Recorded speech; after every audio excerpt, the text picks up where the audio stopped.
नमस्कार, स्वागत है आपका जनगणमन 24/7 पर। कल देर रात 11:30 और 12 के बीच में गवर्नमेंट का गजट नोटिफिकेशन आया कि देश के नए मुख्य चुनाव आयुक्त ज्ञानेश कुमार हैं, जो कि केरला काडर के आईएएस ऑफिसर हैं 1988 बैच के, और उनके साथ डॉक्टर विवेक जोशी, जो कि हरियाणा के चीफ सेक्रेटरी थे, उनको बतौर चुनाव आयुक्त के रूप में नियुक्ति की गई है। अब ये नियुक्ति एक ऐसे समय में आई है जब अपॉइंटमेंट प्रोसेस को लेकर एक याचिका सुप्रीम कोर्ट में पेंडिंग है।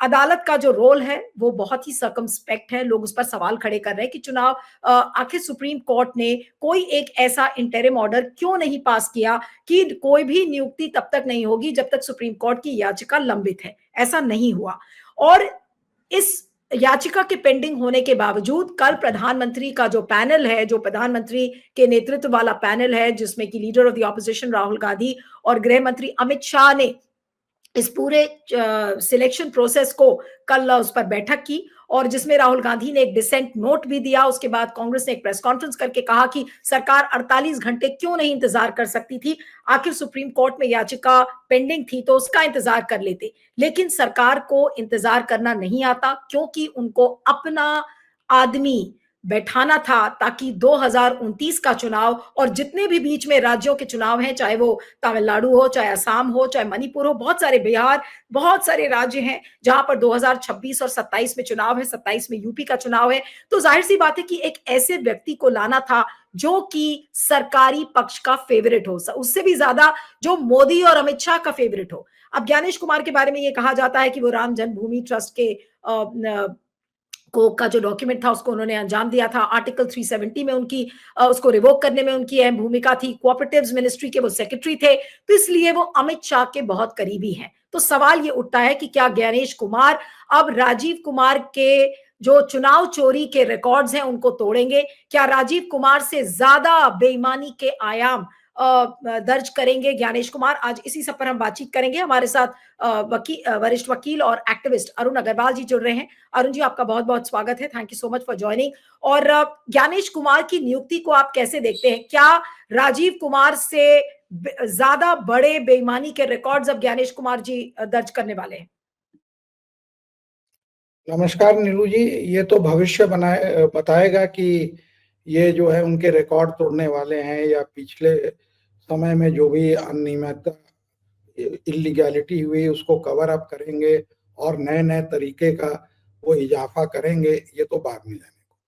लेकिन सबसे बड़ी बात यह है कि ये अपॉइंटमेंट करके, क्योंकि कोई सरकार के ऊपर इतना बड़ा प्रेशर नहीं था कि अपॉइंटमेंट करें, वो बड़े आराम से रुक सकते थे, जबकि सुप्रीम कोर्ट ने खुद ही कहा था कि जो है कॉन्सिक्वेंसेस विल फॉलो, तो उनका ये पालन करते।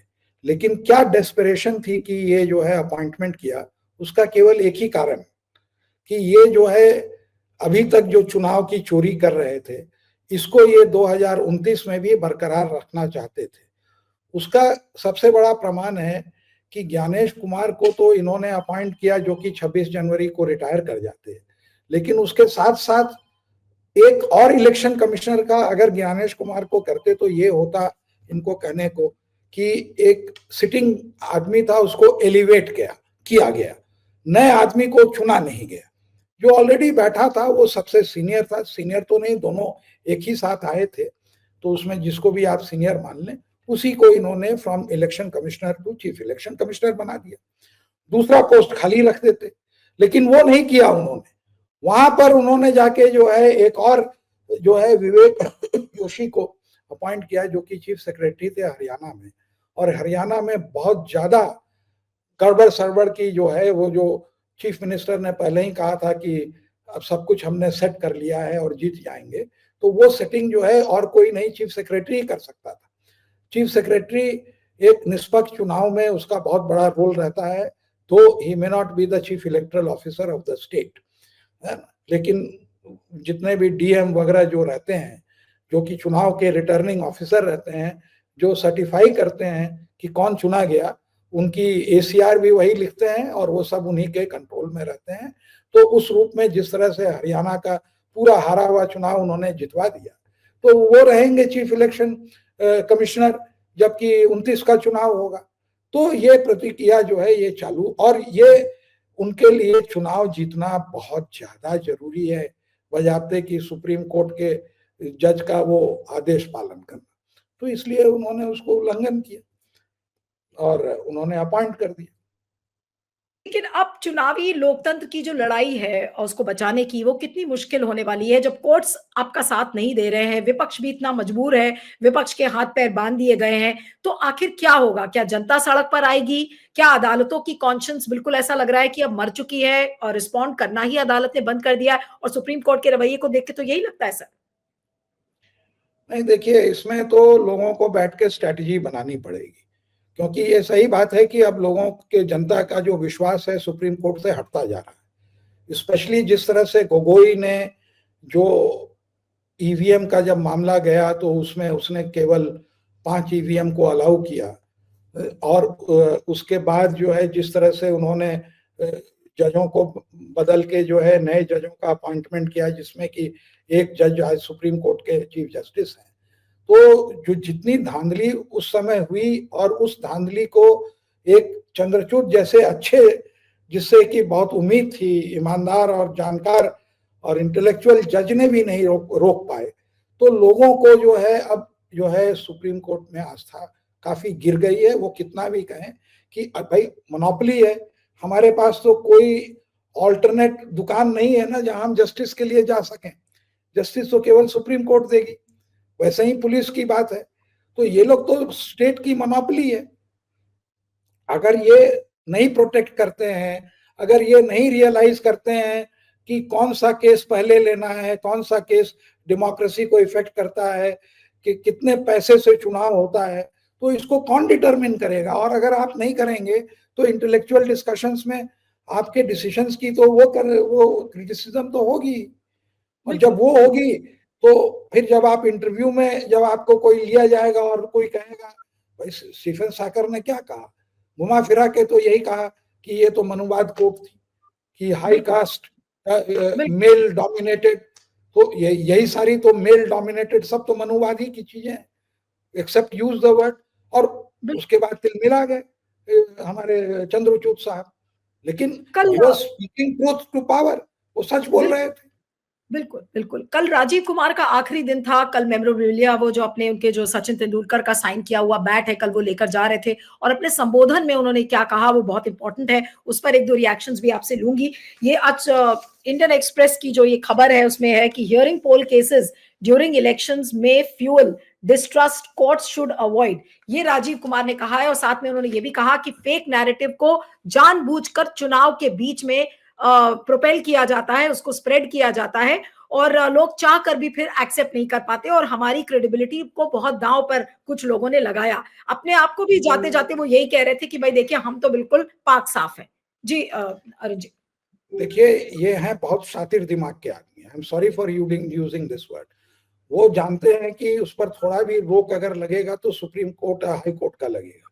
और जैसे आज के कानून है, उनको बहुत अच्छे से मालूम है कि कोर्ट में कुछ नहीं हो सकता है। एक बार चुनाव, देखिए हमारा जो चुनाव का जो वो बना हुआ है स्ट्रक्चर, वो पूरा बेईमानी, अगर आप सरकारी अफसरों को और चुनाव आयोग को मिला लें तो उसके बाद आप चुनाव में जितनी भी धांधली करके चुनाव जीत जाइए, पूरा तंत्र आपका जो है पैरालाइज्ड है, अपंग है। 2014 के केसेस हैं जो इलेक्शन पिटीशन के, आज तक नहीं जो है उनका समाधान हुआ या डिसीजन आया। और जो कानून आज जो कहता है कि एक बार चुनाव प्रक्रिया चालू हो गई तो अगर आप कैंडिडेट को मार भी दीजिए, पुलिस वाले सारा वोट लूट लें, पूरी मशीन आप बदल दीजिए, ड्यूरिंग द इलेक्शन आप कुछ नहीं कर सकते। आप किसी कोर्ट में नहीं जा सकते। आप केवल चुनाव आयोग को आप पिटीशन देते रहिए, वो रिजेक्ट करता रहेगा। आप लोग टीवी पर, वीडियो पर दिखाते रहिए कि एक पुलिस वाला बंदूक तान दिया एक महिला के ऊपर, कि तुम खबरदार आ गया है तो गोली मार दूंगा, और उसके बाद भी कोई रिएक्शन नहीं हुआ। तो आप कुछ भी कर लीजिए, कहीं से कोई उपाय नहीं है, आप कोर्ट नहीं जा सकते। उसी को ये प्रिवेंट कर रहे हैं कि हमको डिक्टेटोरियल पावर जो था वो भी कम है, सुपर डिक्टेटोरियल पावर चाहिए। इस आदमी की मानसिकता आप देखिए, हम लोग समझते हैं। अब क्या करते हैं कि आप चुनाव हो गया, चुनाव में ड्यूरिंग द इलेक्शन आप नहीं चैलेंज कर सकते, इलेक्शन खत्म हो गया, अब जो है किसी तरह से आपने काउंटिंग करा दी, 20 ऑब्जेक्शन हो, तो उसके बाद रिटर्निंग ऑफिसर जो जनरली डीएम होता है, उसने आपको एक सर्टिफिकेट दे दिया कि अब आप जीत गए, नाउ एवरीथिंग इज ओवर, अब आप केवल कोर्ट जा सकते हैं, कोर्ट जाएंगे 5 साल लगेंगे, कोई जवाब बताए इसका? 5 साल तक वो अपना करके पैसा वैसा लूट करके जनता पर वो राज करके चलता बना। तो जो ये इसको इनेबल कर रहा है, अगर आप रूट कॉज में जाइए तो ये कहां से इनेबल हो रहा है? चुनाव आयोग से हो रहा है। कौन उसका वो है? राजीव कुमार है। अब कौन उस किसके हाथ में चाबी दी गई? ज्ञानेश कुमार के को दी गई। उसके बाद किसको चाबी दी जाएगी? विवेक कुमार को दी जाएगी। इसका चयन कैसे होता है? जैसे कि पाकिस्तान अपना जो अंपायर चुन ले क्रिकेट में, क्या ये देश को मान्य होगा कि इंडिया क्रिकेट का मैच हो और उसके अंदर में जो है पाकिस्तान जो है क्रिकेट का अंपायर चुने? मैं इतनी सी बात पूछता हूं, क्या ये मतलब मान्य होगा देश को? बिल्कुल क्योंकि बिल्कुल नहीं, लोगों आपने को क्रिकेट मैच में ज्यादा दिलचस्पी है बजाते की चुनाव में, इसलिए मैं एग्जांपल दे रहा हूं। नहीं, लेकिन अरुण जी, क्या मोदी जी ने या अमित शाह ने अपनी कुर्सी पक्की कर ली है बीजेपी की 2019 चुनाव के लिए? एकदम बिल्कुल, एकदम पक्की कर ली है, यही और ये इसका दिखाता है। मतलब अगर पक्की और हुई जिस है तो लोगों को चुना है वो दिखाता है। मेरे बिल्कुल हिसाब से मेरे हिसाब से ज्ञानेश कुमार से खराब कोई भी वो चीफ कमिश्नर नहीं था, इसलिए क्योंकि 3 चुनाव चोरी हुए राजीव कुमार के समय में और तीनों में वो चुप लगा गए, एक शब्द नहीं बोला। बिल्कुल कम्युनल भाषण हुए, कहीं कुछ नहीं उन्होंने डिसेंट किया। कम से कम लवासा और गोयल साहब ने तो डिसेंट किया। बिल्कुल तो जब ये चुप रहे तो फिर इनको कहां हक, इनमें कौन सा कॉन्फिडेंस होगा जब लीडर ऑफ ऑपोजिशन पार्लियामेंट में कह रहा है कि कैसे इतने वोट बढ़ गए, कैसे वोट इतने कट गए। You are tampering with the electoral list.